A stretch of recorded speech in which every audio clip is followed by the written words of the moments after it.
milestone for the AC Loco fan channel. 200 videos. Here's some of my favourite trains to celebrate.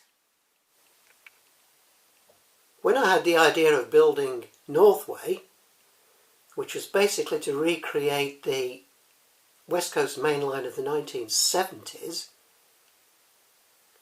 the first locomotive I bought on eBay was this one, and it's still one of my favourites, although it's undergone a lot of changes since then. For instance, a brand new chassis. It hasn't got a ring-filled motor anymore. It's got the 5-pole skew-wound 2011 motor. I've fitted new flush glazed windows, windscreen wipers, lights, different buffers, painted the roof, changed the pantograph, and Legoman Biffo sound chip.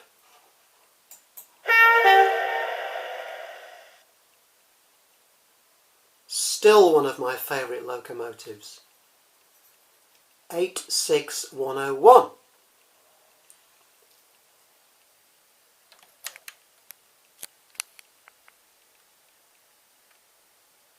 Similarly, 87101.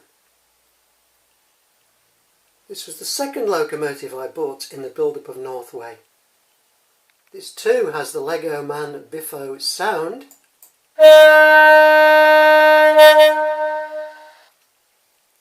Fantastic. And of course, if we're going to talk about favourite locomotives, there has to be Robert Burns 87035.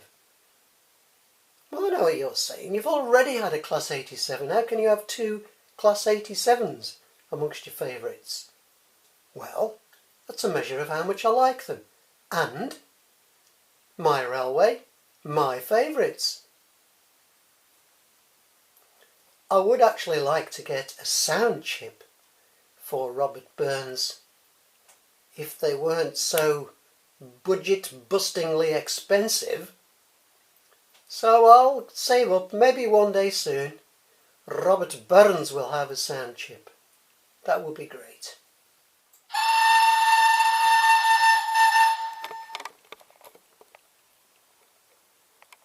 Well, during the 2000s, Hornby made some fantastic locomotives.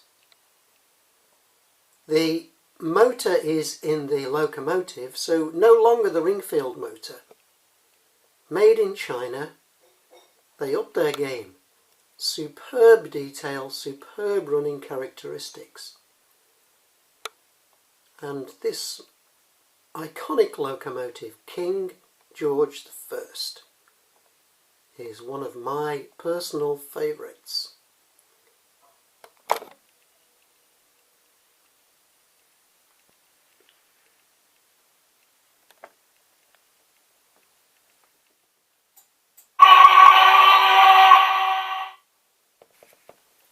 The Duchess of Buccleuch falls into the same category. Highly detailed, very iconic, superb running, fantastic locomotive, fantastic model. Now you're going to say, again, you've chosen your 6 favourite locomotives, you've got 2 Class 87s, now you've got 2 Duchesses. Well, so be it. It's a measure of how good they are and how much I like them. There is actually a very slight difference between these 2 Duchesses. If I can slide this up,